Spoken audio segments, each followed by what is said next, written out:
Bonjour à tous et bienvenue dans ce 11e cours de technique esthétique du dessin en confinement.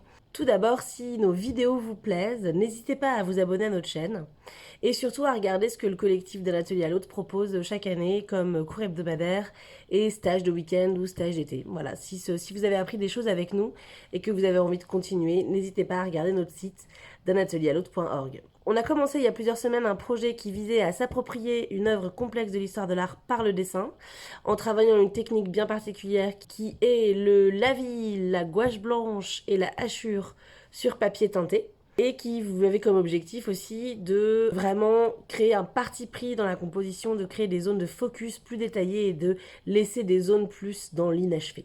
Mais le sujet du cours de ce soir, c'est la mise au point dans les valeurs, c'est-à-dire comment on peut développer un dessin cohérent en valeurs tout en modifiant légèrement les balances des clairs et des sombres. Alors, qu'est-ce que c'est que la mise au point? C'est comme le travail d'un appareil photo. C'est-à-dire que si vous me dessinez juste moi, là, vous allez avoir envie de, éventuellement, laisser des réserves de blanc sur mon front, mes pommettes. Si vous ne dessinez que mon visage, vous allez avoir envie de mettre des blancs très blancs sur mon front et des quasi noirs dans mes cheveux.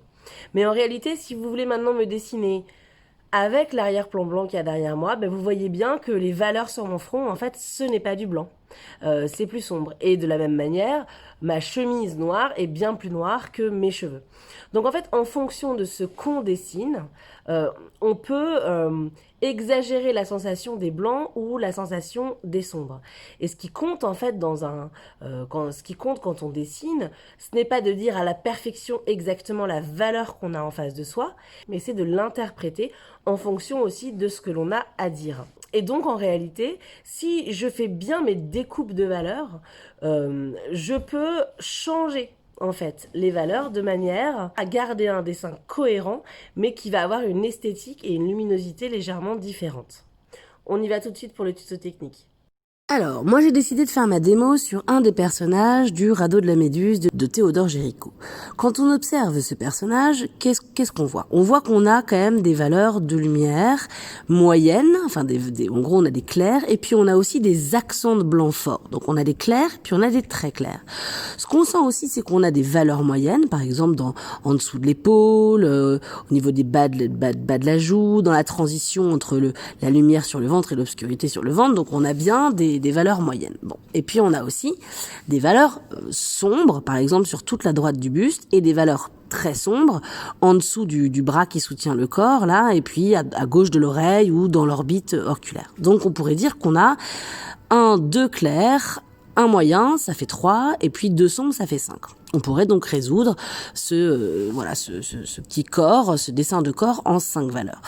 Mais là, on est en train de copier une peinture. Donc, on copie un peintre qui a déjà résolu une réalité en 5 valeurs. Quand vous êtes face à la réalité, vous êtes face à des milliers de valeurs. Les dégradés, ça n'en finit plus. Comment on décide en combien de valeurs on va découper un modelé? C'est une question de choix. En réalité, personne vous dit il faut le faire en 5 valeurs ou en 10 valeurs ou en 15 valeurs ou en 2 valeurs. C'est vous qui décidez aussi en fonction de l'esthétique que vous voulez donner à votre dessin et aussi en fonction du degré de précision que vous souhaitez obtenir. Bon. Nous, ce soir, on va pouvoir changer le nombre de valeurs. On va pouvoir faire un travail en 2 valeurs ou en 4 valeurs ou en 3 valeurs. On peut changer le nombre de valeurs. Et puis aussi, on va pouvoir changer leur balance. Ça, on va voir ça très vite. En tout cas, la question de combien de valeurs il me faut minimum, en dessin, il en faut au moins 2. Et en général, 3 valeurs, c'est bien en dessin. 3 valeurs, on commence à avoir un truc un petit peu détaillé. Bon, on y va progressivement. En tout cas, comme pour tout dessin, on commence évidemment par construire. Et là, désolé, le crayon graphite fait que ça brille un petit peu. En tout cas, je vais me faire une petite échelle de valeurs à côté de mon dessin. Et là, ce que je vais faire pour ce premier dessin, c'est que je vais le traiter de manière extrêmement différente de l'œuvre originale. C'est-à-dire que je vais regrouper en fait les valeurs sombres uniquement dans des valeurs moyennes. C'est-à-dire que je vais partir du principe que toutes les valeurs sombres que j'avais, je vais les regrouper dans quasiment une seule et même valeur qui est la valeur du papier. Dans ce dessin, Au lieu de respecter les 5 valeurs que j'avais initialement sur le dessin, je vais le traiter en 3 valeurs. Je vais regrouper mes 2 valeurs claires uniquement dans un seul blanc et toutes mes valeurs sombres, je vais les grouper dans la valeur du papier, donc je ne vais pas les traiter. Je vais simplement utiliser en fait un noir dans mes lignes de contact et mes petits contours, et je vais utiliser un gris un peu plus sombre pour détourer mon personnage et pour mettre sur l'arrière-plan.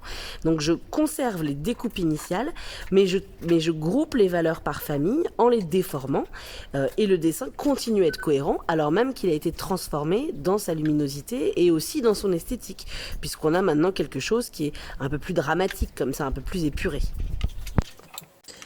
Dans ce deuxième dessin, dans cette deuxième version, je vais rester extrêmement proche en fait de la découpe utilisée déjà par Géricault. C'est-à-dire que je vais utiliser un premier blanc qui va être un petit peu plus liquide et donc légèrement transparent, qui va nous créer un clair. J'utiliserai un deuxième blanc dans les rayons les plus forts, donc un blanc un petit peu plus empâté pour venir dire vraiment les luminosités les plus fortes. Je garderai bien mes valeurs de papier teinté au niveau donc là sous l'épaule, dans la transition entre la lumière et l'obscurité du ventre, et puis voilà, à certains endroits de la gorge et du menton. J'aurai bien un sombre qui viendra à droite du ventre et dans la gorge à certains endroits, puis un très sombre qui sera cette fois réinterprété à la hachure. Donc là, je vais rester relativement proche de la découpe proposée par Géricault, ce qui sous-entend aussi un travail un petit peu plus long et évidemment un degré de précision plus important que le dessin d'avant. Donc on change à la fois la précision et on change évidemment grâce à ça, on change aussi l'esthétique. Voilà, on est un peu moins énigmatique, on est un peu plus pathétique, un peu plus narratif. On peut raconter plus de choses sur l'expression. On peut raconter plus de choses sur la morphologie. Voilà. Donc le choix qu'on opère, qui là est plutôt assez fidèle au document d'origine, a un impact fort sur la réception du dessin et puis aussi sur la sensation de rapprochement, à quel point est-ce qu'on voit nettement ce personnage. Dans la première proposition, ça aurait été parfait pour un personnage secondaire ou pour un personnage d'arrière-plan, mais pas pour un personnage principal, qui aurait besoin d'être plus détaillé. Dans ce troisième dessin, alors je suis un peu à cheval entre les deux premières propositions, c'est-à-dire que au niveau des blancs, déjà j'ai décidé de mettre 2 types de blancs dans le visage et de garder un seul blanc dans le reste du corps. Donc déjà je crée une sorte de focus quand même au niveau du visage, mais j'ai quand même restreint l'étendue des lumières par rapport, enfin si on compare à la deuxième proposition. Voilà, j'ai restreint les blancs de manière à en dire un peu moins.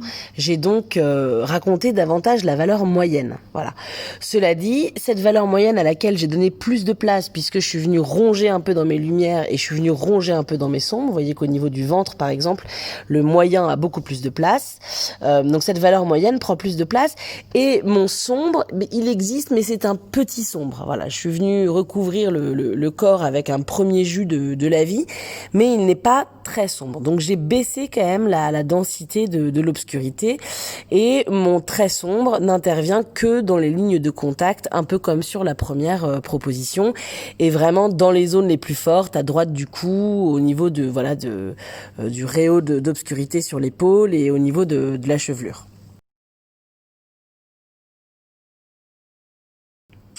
Et dans cette dernière proposition, là, j'ai vraiment surcontrasté mon dessin. C'est comme si j'avais enlevé quasiment les moyens et j'ai donné beaucoup plus de place à l'obscurité dense. C'est-à-dire que j'ai pris toutes mes valeurs moyennes, quasiment, le moyen sombre et le très sombre, et j'ai fusionné ces 3 valeurs en les mettant toutes sous la même valeur qui est en fait quasiment du noir. En l'occurrence, j'ai utilisé un pinceau encre de Chine.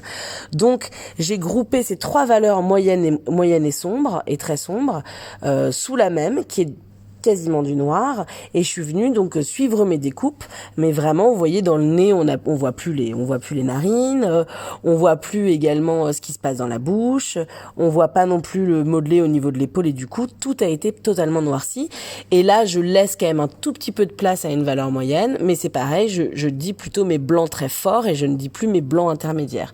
Mes blancs moyens, en fait, mon premier blanc a été remplacé par la valeur du papier. Et vous voyez que là on se retrouve avec un dessin qui est très contrasté, qui est forcément un peu plus dramatique. Voilà, on est plus en clair-obscur, mais ça fonctionne tout autant que les autres propositions qui ont été faites. Ce soir, je vous propose donc de choisir un personnage ou un détail d'un tableau qui vous plaît. Vous pouvez très bien vous inspirer du tableau sur lequel vous avez bossé pendant 3 séances, ou alors un autre tableau qui avait été proposé lors des derniers cours. Donc on choisit un personnage et puis on va d'abord éventuellement le copier assez fidèlement par le dessin en traduisant les valeurs qui ont déjà été découpées par l'artiste. Alors si c'est David, c'est très très très modelé, mais bon, on essaye de faire une première proposition assez fidèle à la luminosité présente sur le dessin.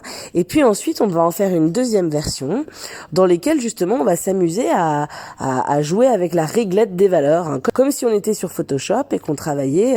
Voilà, on baisse le contraste, on augmente les lumières. Voilà, et c'est un exercice que vous pouvez faire d'abord de manière un peu laborieuse et consciente, et puis progressivement que vous allez pouvoir faire de manière très spontanée pour intensifier des lumières ou des obscurités, pour intensifier les contrastes, pour baisser des contrastes. C'est quelque chose qu'on fait quand on dessine en fait, sans forcément que ça demande un travail de préparation important. Et ça permet aussi de créer un parti pris dans le rendu esthétique du dessin, dans son atmosphère.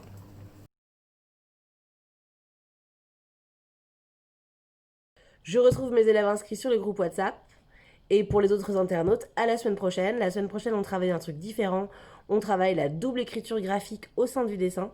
Et on s'intéressera à une manière de dessiner plus moderne, plus contemporaine. On regardera les dessins de Toulouse-Lautrec, de Degas et de René Gruau. Et on s'intéressera donc à comment jouer avec différentes esthétiques au sein même du dessin, tout en le gardant très cohérent. À la semaine prochaine!